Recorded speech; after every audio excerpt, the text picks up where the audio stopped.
दोस्तों, आज का हमारा विषय है आधुनिक हिंदी कविता का इतिहास। हिंदी साहित्य का आधुनिक काल विशेषतः पद्य हिंदी साहित्य का केंद्र बिंदु रहा है। प्राय युग कविता के नामकरण पर ही रहे हैं। आधुनिक हिंदी कविता का विकास क्रमशः हुआ, लेकिन वह अपने युग समाज की सार्थक अभिव्यक्ति सिद्ध हुई है। आधुनिक हिंदी साहित्य का खास तौर से पद्य का स्वरूप स्पष्ट हो सके, इसके लिए आवश्यक है कि हम आधुनिक हिंदी कविता के नामकरण और काले भजन को अच्छी तरह से समझ लें और जान लें। तो हम पहले शुरू करते हैं कि इसका जो हमारी आधुनिक हिंदी कविता है, उसके नामकरण और काले विभाजन किस प्रकार से हैं। चलिए देखते हैं। मानव सभ्यता के सर्वांगीण विकास में साहित्य का अतुलनीय योगदान रहा है।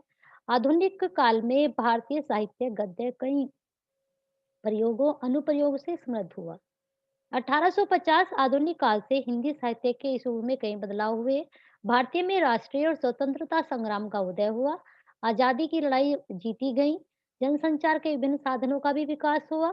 समाचार, टीवी, पत्र हर घर का हिस्सा बने। शिक्षा हर व्यक्ति का मौलिक अधिकार हुआ। छापेखाना के आविष्कार हुए और यातायात के साधन आम आदमी के जीवन का हिस्सा बने। हर क्षेत्र में जो है तरक्की हो रही थी आजादी के बाद। साथ ही इन सभी गतिविधियों और परिस्थितियों का प्रभाव जो है हिंदी साहित्य पर भी पड़ना था, जो पड़ा। आधुनिक काल का हिंदी पद्य साहित्य पिछली सदी में जो विकास के अनेक पड़ाव से गुजरा था, इस आधुनिक काल में अनेक विचारधाराओं का प्रखर रूप से विकास हुआ। ऐसा नहीं कि आदिकाल और मध्यकाल में हिंदी साहित्य का विकास नहीं हुआ, परंतु आधुनिक काल तक आते-आते वह कई पड़ाव से गुजरा है। इस आधुनिक काल में अनेक विचारधाराओं का प्रखर रूप से भी विकास हुआ। काव्य में इसे छायावादी युग, प्रगतिवादी युग, प्रयोगवादी युग, नई कविता युग और साठोत्तरी कविता इन नामों से जाना गया। छायावाद से पहले के पद्य को भारतेंदु हरिश्चंद्र युग और महावीर प्रसाद द्विवेदी युग के 2 युगों में बाँटा गया। इसके विशेष कारण भी रहे हैं, जिसको हम विस्तार से समझेंगे और जानेंगे। जो आपका ये छायावादी युग, प्रगतिवादी युग, प्रयोगवादी युग, इसके बारे में भी हम विस्तार से आगे समझेंगे और जानेंगे। पहले लेते हैं भारतेंदु हरिश्चंद्र के युग की कविताएँ। ईस्वी सन 1850 से 19 तक की कविताओं पर भारतेंदु हरिश्चंद्र का गहरा प्रभाव पड़ा है, जो कि इनके नाम पर भी है। उन्हें आधुनिक हिंदी साहित्य का पितामह भी कहा गया है। भारतेंदु ने भाषा को एक सुगम रूप देने का प्रयास किया।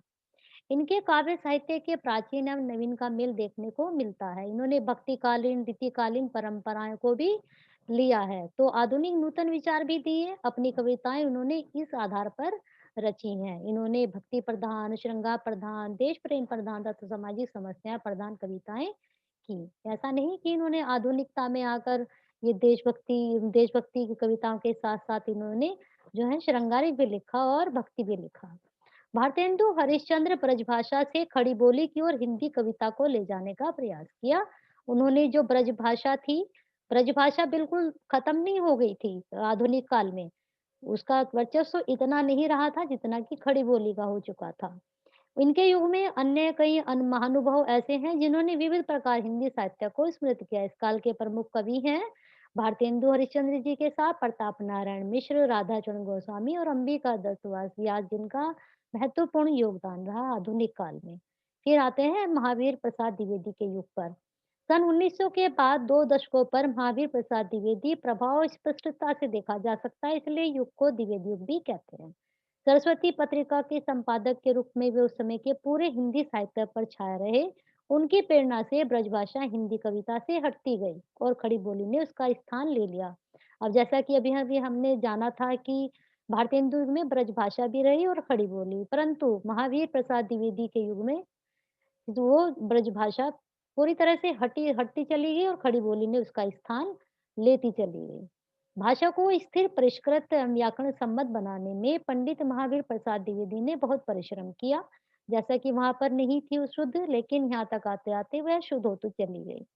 कविता की दृष्टि से वह इतिवर्तात्मक युग था। आदर्शवादी का बोलबाला रहा। भारत का उज्ज्वल अतीत, भक्ति, समाज सुधार, स्वभाषा प्रेम आदि कविता के मुख्य विषय थे। नीतिवादी विचारधारा के कारण श्रृंगार का वर्णन मर्यादित हो गया। ये नहीं कि आप श्रृंगारिक कविताएँ ही पढ़ते जा रहे हैं, तो उसमें कुछ मर्यादा भी रखी गई। कथा काव्य का विकास इस युग की विशेषता है। भाषा खुरदरी सरल रही, मधुरता सरलता के गुण अभी खड़ी बोली में नहीं आ पाए थे। वह खुरदरी ही थी, जैसा कि नाम से भी पता चल रहा है। सर्वश्री मैथिली शरणगुप्त, अयोध्या उपाध्याय, हरिओं श्रीधर पाठक, रामनरेश त्रिपाठी आदि इस युग के यशस्वी कवि रहे हैं। जगन्नाथ दस रत्नाकर ने इस युग में ब्रजभाषा में सरस रचनाएं की। ये अकेले ही हैं जिन्होंने ब्रजभाषा में रचनाएं की। इन्होंने ब्रजभाषा में ही लिखा इस युग में।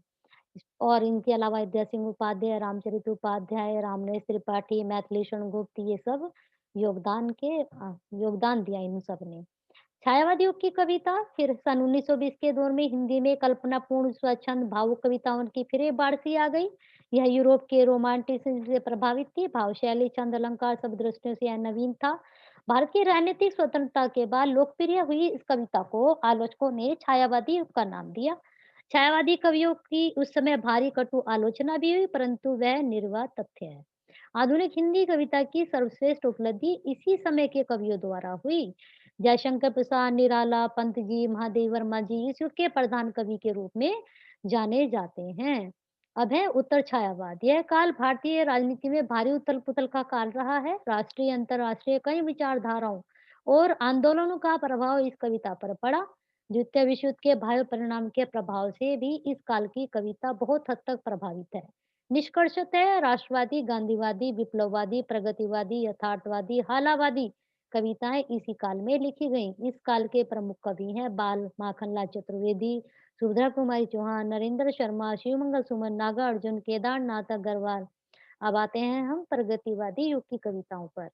छायावादी काव्य बुद्धिजीवियों के मध्य ही रहा। जन-जन की वाणी यह नहीं बन सका। सामाजिक एवं राजनीतिक आंदोलनों का सीधा प्रभाव इस युग की कविता पर सामान्यतः नहीं पड़ा।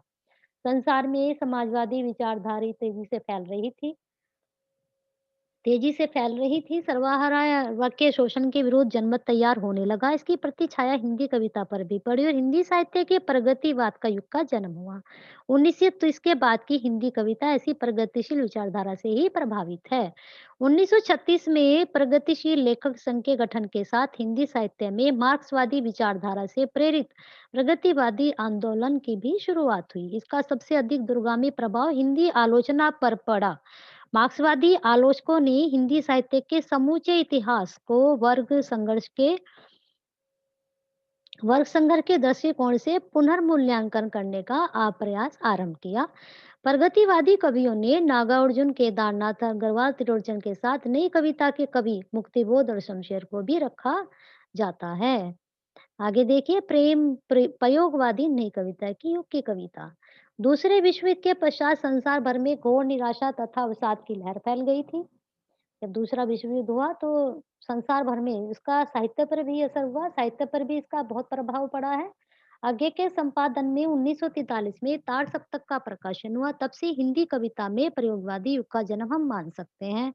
इसी का विकसित रूप नई कविता को भी कहा गया। दुर्बोधता, दिनाशा, कुंठा, व्यक्ति छदहीनता के आक्षेप इस कविता पर भी पड़े। वास्तव में नई कविता नई रुचि का प्रतिबिंब है। इस धारा के मुख्य कवि हैं आगे गिरजा कुमार माथुर, प्रभाकर माचवे, भारतभूषण अग्रवाल, मुक्तिबोध, ये सब जो हैं आपके नई धारा के मुख्य धारा के कवि हैं।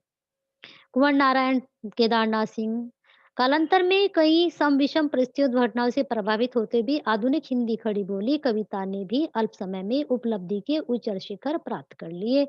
क्या प्रबंध काव्य, क्या मुक्तक काव्य, दोनों में हिंदी कविता ने सुंदर रचनाएं प्राप्त की। गीति काव्य के क्षेत्र में भी कई सुंदर रचनाएं हिंदी को मिली। आकार प्रकार का वैविध्य हमारा ध्यान आकर्षित करता है। संगीत, रूपक, गीत, नाट्य वगैरह क्षेत्रों में भी प्रशंसनीय कार्य हुआ। कविता के बाह्य आमंत्रण रूपों में युगानुरूप जो नए-नए प्रयोग नित्य प्रति होते रहते हैं, वे हिंदी कविता की जीवनी शक्ति एवं स्फूर्ति के परिचायक हैं। तो इस प्रकार से दोस्तों आज हमने हिंदी कविता का इतिहास देखा और इसमें कितने युगों में इसको बाँटा गया और किस युग में कितने कौन-कौन से कवि हुए और किस तरह की कविता और रचनाएँ हुईं, यह सब हमने जाना और इसका ज्ञान प्राप्त किया। अगर आपको आज की हमारी वीडियो पसंद आई है तो इसको लाइक एंड शेयर करना ना भूलें और साथ ही हिंदी मिरर विश्व नीति के साथ अपना प्यार और साथ ऐसे ही बनाए रखें। और आपको हमारी और वीडियोज़ देखनी है तो उनके लिंक डिस्क्रिप्शन में है, आप वहाँ पर जाकर उनको देख सकते हैं।